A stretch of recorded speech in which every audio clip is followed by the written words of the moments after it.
என் பொண்ணு வந்து target silver jubilee school படிக்கிறாங்க.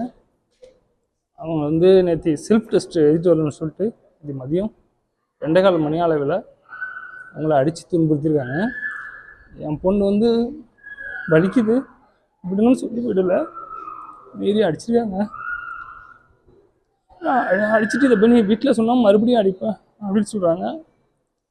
நாங்கள் நிர்வாகத்துக்கு ஃபோன் பண்ணி கேட்டதுக்கு படிக்கலைன்னா அப்படி தான் அடிப்போம், இதெல்லாம் கண்டுக்கக்கூடாது நீங்கள் என்னங்க, இதுக்கு என்னதாம்மா பண்ணுறது, நான் ஹாஸ்பிட்டலுக்கு அழைச்சிட்டு போகிறதுக்கு நீங்கள் ஹாஸ்பிட்டல் வச்சுட்டு போங்க, எங்கே வேணாலும் போங்க, இது வந்து நீங்கள் நாளைக்கு மதியம் 14ஆம் தேதி 2:30-3 மணிக்கு வேணால் ஸ்கூலில் வந்து என்ன வந்து பாருங்கள் அப்படின்னு சொல்லிட்டு ஒரு அலட்சியமான பதில் சொன்னாங்க.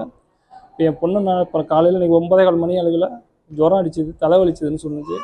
உடனே கொண்டு வந்து நான் மயிலாடுதுறை ஜிஹெச்சில் அட்மிஷன் பண்ணி ட்ரீட்மெண்ட் எடுத்துக்கிட்டு இருக்கேன். என் பொண்ணு நான் காவல்துறையில் புகார் கொடுத்துருக்கேன். இதுக்கு தக்க நடவடிக்கை எடுக்கணும் ஸ்கூல் மேலே. இதுக்கு முன்னாடி இந்த மாதிரி நடந்தது, இந்த மாதிரி நிறைய விஷயங்கள் அந்த ஸ்கூலில் நடந்துகிட்ருக்கு. வெளியில் யாருக்கும் தெரியப்படுத்த மாட்டுறாங்க, வெளியில் தெரியல அந்த ஸ்கூலோட என்ன இதுன்னு. நிர்வாகத்தை கண்டிக்கிற மாதிரி கேட்டுக்கொள்கிறேன். பேர் நீ என்ன படிக்கிறமா? உன் பேர்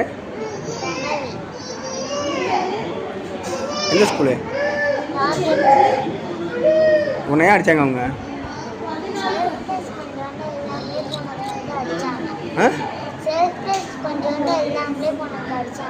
எங்கே அடித்தாங்க? எதால் அடித்தாங்க? கையாலியா?